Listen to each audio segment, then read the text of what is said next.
su'aashan ku weydiinayna waxay tahay adoo magacaaga marka hore ugu bilaabay su'aashan ku weydiinayna waxay tahay diyaaradda waxay ka soo kacday magaalada dhaho laascaan ee baashaan leh muqdisho dalkaas jaarkanay ayay ka soo kacday markay ka soo kacday xuduudkan iyo cad markay mareysay ayay dhacday way dhacday bartaas kayo cad xuduudka iyo cadana kala baraa markay mareysay dhacday markay dhacday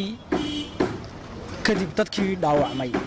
ee xuduudka bartamiisa ku dhaawacmay waxa lagu aasayaa xagga dambe xuduudka dalkaas lagu aasayaa si dalkeena lagu aasayaa waxa lagu aasayaa dalkeena maxaad ku cadeynaysaa lagu aasayaa xuduudka dhexdiisa ku dhacday Soomaaliya tee waa la kala badanayaa baadii dadku inna xagaas lagu aasayaa xuduudka dalka kalena dalkan baa lagu aasayaa oo maasanta sax diyaaradda waxay ka socday magaalada Muqdisho ee dalka Soomaaliya jaarkanahay markii ku socotay Hargeysa halka dhexeeyo cada ee xuduudka iyo cada ayay ku dhacday dadkii ku dhaawacmay xagee lagu aasay dalkiiba lagu aasay السلام عليكم ورحمة الله وبركاته وحا مقعي وفارح بران علمي سؤال شاد وديسي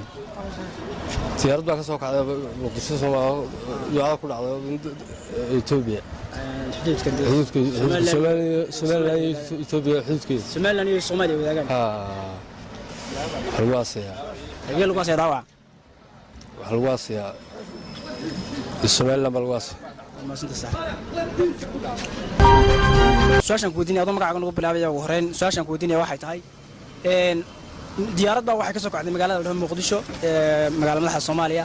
waxaanay ku socotay Hargeysa markaalka mareysay xuduudka iyo caday garab u dhow ayay dhacday markay dhacday ayaa halka markay ku dhacday dadkii ku dhaawacmay xuduud sadkii halka ku dhaawacmay xuduudka bartamiisa ku dhaawacmay xagee lagu aasaya dalkiiba lagu aasaya horta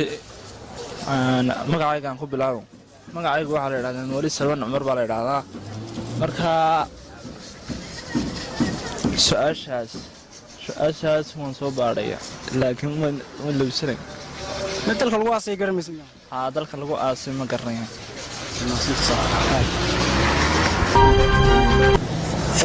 marka hore soo dhawriyo walaal adoo magacaaga ugu bilaabaya